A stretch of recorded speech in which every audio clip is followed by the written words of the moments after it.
2 தீமோத்தேயு 2ஆம் அதிகாரத்தில் 12வது வசனத்தை நம்ம வாசிக்க போறோம். அவரோடு கூட பாடு சகித்தோமானால் அவரோடு கூட ஆளுகை செய்வோம். நாம் அவரை மறுதலித்தார், அவரும் நம்மை மறுதலிப்பார். இன்னொரு விஷயம் கூட வாசிக்கிறேன். அவரோடு கூட பாடுகளை சகித்தோமையானால் அவரோடு கூட ஆளுகையும் செய்வோம். அவரோடு கூட பாடுகளை சகித்தோமையானால் அவரோடு ஆளுகையும் செய்வோம். ஸோ ஊழியத்தில் நான் 3வது வருஷத்தில் கற்றுக்கொண்ட மிகப்பெரிய பாடம் என்ன அப்படின்னா, சகிப்பு தன்மைன்ற ஒன்றை 3வது வருஷத்தில் ஆண்டவர் எனக்கு ரொம்பவே கற்றுக் கொடுத்துட்டார். என்னுடைய ஊழியத்தில் இந்த சகிப்புத்தன்மை ரொம்ப அவசியம்ன்றது எனக்கு தெரிஞ்சிருச்சு. ஆண்டவருடைய பிள்ளைகளே, அவரோடு கூட பாடு அனுபவிப்போமே ஆனால், என்னுடைய ஆண்டவர் நமக்கு எல்லாருக்கும் முன்மாதிரியானவர். அவர் பாடுகளை அவர் சகித்து கொண்டார்.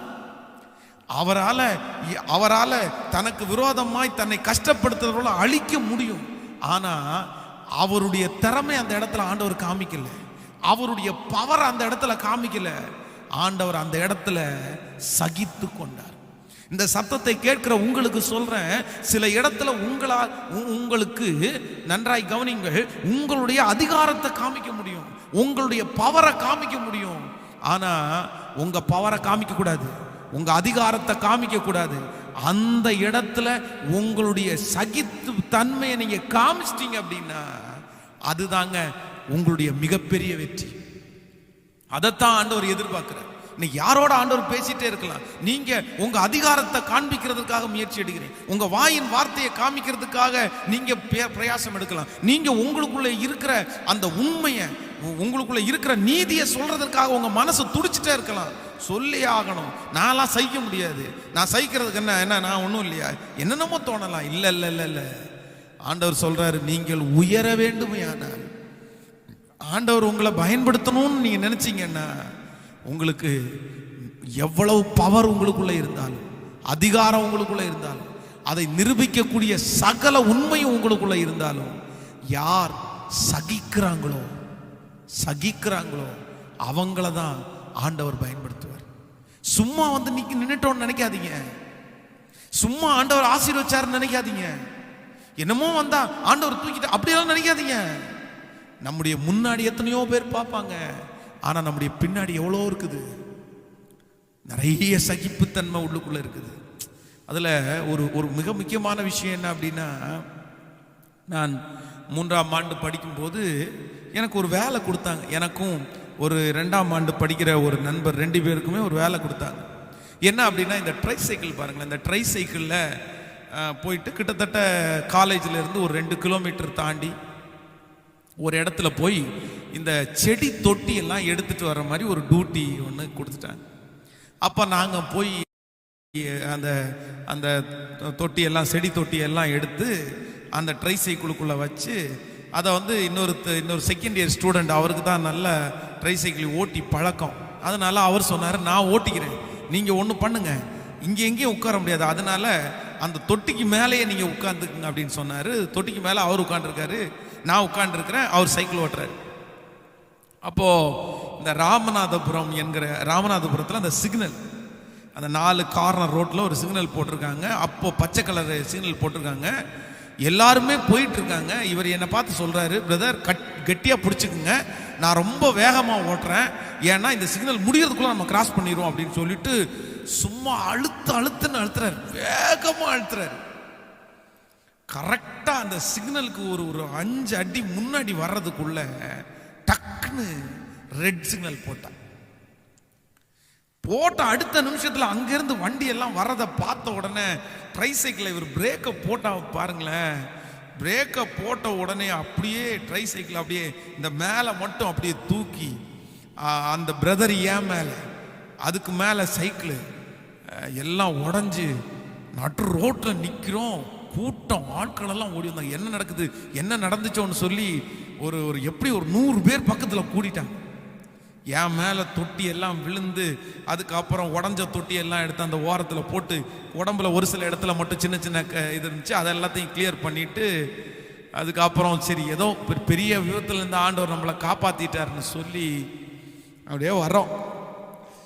வந்து பைபிள் காலேஜினுடைய வாசல்ல வந்து நிற்கும் போது அங்கேருந்து லீடர் அவர் வந்தார், பிரதர் வார்டன். சாதாரணமான திட்டலங்க, ரொம்ப திட்டார். அவர் ஒரு சின்ன சின்ன வார்த்தைகள் எல்லாம் யூஸ் பண்ணி திட்டார்.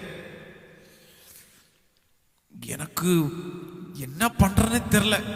நாங்க வந்து இந்த மாதிரி ஆயிடுச்சுன்னு சொல்றது கூட அவர் விட மாட்டேங்கிறாரு.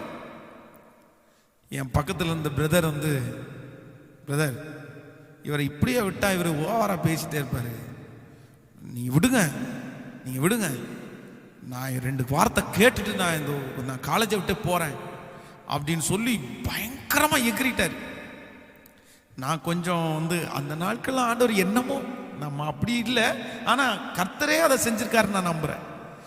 அமைதியா இருங்கய்யா, பார்க்கலாம், ஒன்றும் பிரச்சனை இல்லை, அதுக்கு எல்லாத்துக்கும் ஆண்டவர் ஆசீர்வாதம் தருவார் அப்படின்னு சொல்லிட்டு கூல் டவுன் பண்ணிட்டே இருக்கேன். ஆனால் அந்த பிரதர் அதுக்கப்புறம் பைபிள் காலேஜை கண்டினியூ பண்ணலை, இவங்களோட எல்லாம் இருக்க முடியாது அப்படி இப்படின்லாம் சொல்லிட்டு போயிட்டாரு.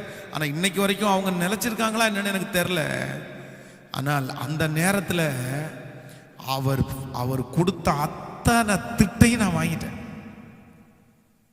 அத்தனை திட்டையும் நான் வாங்கி எல்லாத்தையும் சகிக்கக்கூடிய ஒரு பலனை ஆண்டவர் எனக்கு தந்தார். நான் இன்றைக்கு இந்த ஜெபத்தில் இருக்கிற எல்லா ஆண்டவருடைய பிள்ளைகளுக்கும் அதுதான் சொல்லுவேன். உங்க வாழ்க்கையினுடைய ஒரு மிகப்பெரிய வெற்றி எங்க இருக்கு அப்படின்னா உங்க சகிப்பு தன்மையில மட்டும்தாங்க இருக்குது. யோசேப்பை குறித்து வேதம் சொல்லுது, தான் செய்யாத தவறுக்கு அவங்க வந்து ரொம்ப அசிங்கமா அவனை போட்டு கொடுத்துட்டாங்க. இவன் இப்படி பண்ணான்னு சொல்லி அவனை ரொம்ப செய்யாத தவறுக்கு அவன் சிறைச்சாலைக்குள்ள போனான்.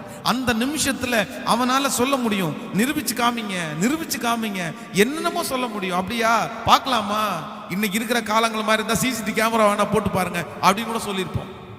ஆனா யோசேப்பு ஒன்றையுமே நிரூபிக்க விரும்பல, சகித்தான். சகிச்சதுனாலதான் அவனுக்கு சிங்காசனம். அவரோடு கூட சகிப்போமையானால் அவரோடு ஆளுகையும் செய்யும். இன்றைக்கு ஒருவேளை ஆண்டவருடைய பிள்ளையே நீ சகித்து கொண்டிருக்கலாம், பாஸ்டர் இந்த நிலைமையில தான் நான் போயிட்டு இருக்கிறேன், என்னை குட்டிட்டே இருக்கிறாங்க, என்னை அசுத்தமா பேசுறாங்க, எனக்குள்ள எல்லாமே இருக்கு, நான் ஒரு வார்த்தை சொன்னா போதும் எல்லாம் இருந்து நான் சகிச்சுட்டே இருக்கிறேன். ஆண்டவர் சொல்றார், உங்க சகிப்பு தன்மையை மட்டும் யாருக்காக விட்டுறாதீங்க, நீங்க எவ்வளவு குட்டுனாலும் சகிச்சுட்டே இருங்க. நான் சொல்றேன், நீங்க ஒவ்வொரு டைம் சகிக்க ஆண்டவர் அவர்கள் கண்களுக்கு முன்பாகவே உங்களை உயர்த்திட்டே போவார், உங்களை ஆசீர்வதிச்சிட்டே போவார். இதுல எந்த சந்தேகமே இல்லை. நீங்க சகிக்கிறத கர்த்தர் பார்க்கிறார், நீங்க சிறுமைப்படுத்தப்படுறத ஆண்டவர் பார்க்கிறார்.